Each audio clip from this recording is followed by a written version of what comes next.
Здраво на сите, добро дојдовте во ново видео. Скоро направив видео за најдобрите програми за вашиот компјутер и видеото беше доста поддржано, па поради тоа решив да направам парт 2. Доколку сакате да го гледате претходното видео, тогаш кликнете на крупчето горе, каде што ќе го имате линкот. А сега може да преминеме на видеото. Првата категорија за денеска се апликации за прочистување на компјутерот. Далеку најдобра апликација за ова ви е CCleaner. Оваа програма е многу популарна и е позната по тоа што чисти голем број на безпотребни фајлови што не му се потребни на вашиот компјутер. Првиот пат програмата мене ми избриша околу 8 гигабајти, но имало случаеви кога ја чистила и до 30 гигабајти меморија. Оваа програма на сите би ви ја препорачал и доколку ја снимите, направите клинап и пишете во коментар колку меморија ви чисти вас.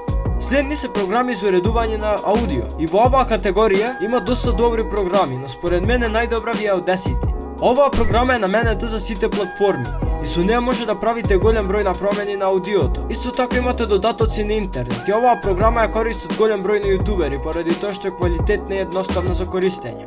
Следната програма ќе ви служи за екстрактување или пакување на фолдери и фајлови. И за првото место овде се борат WinRAR и 7-Zip, но затоа што WinRAR не е целосно бесплатна, ќе го дадеме првото место на 7-Zip.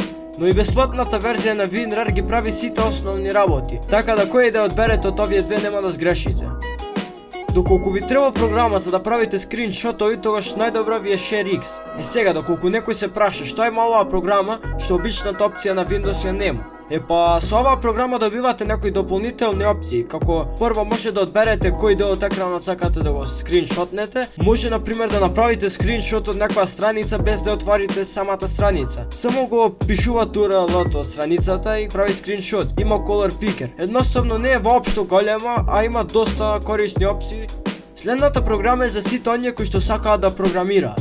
Таа се вика Sublime Text. Програмата е многу брза и веднаш се отвара, едноставно е добра за секој кој што сака да започне со програмирање. Се разбира има и доста други опции, но според мене ова е најдобра. Последната програма за денеска е за сите кои што ја немаат Microsoft Office. Сега, верувам дека поголемиот дел од вас више имате Microsoft Office, но за тие што ја немаат треба да ја купат. Но проблемот е што Microsoft Office е доста скапа. Мислам дека 3000 денари е најевтината верзија и таа и не ви е за секогаш, туку за одреден временски период и не може секој да си ја дозволи. Доколку тоа е вашиот проблем, тогаш би ви ја препорачал LibreOffice.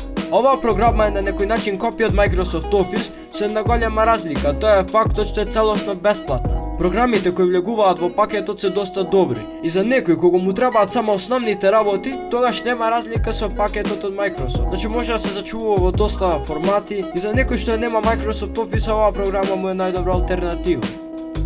Тоа беше тоа за ова видео. Се надам дека ќе ви послужат некои од програмите што ги видовте во ова видео. Лајкнете го видеото, сабскрајбнете се, уклучете го звончето за нотификации, а ние се гледаме во наредно видео. А до тогаш поздрав!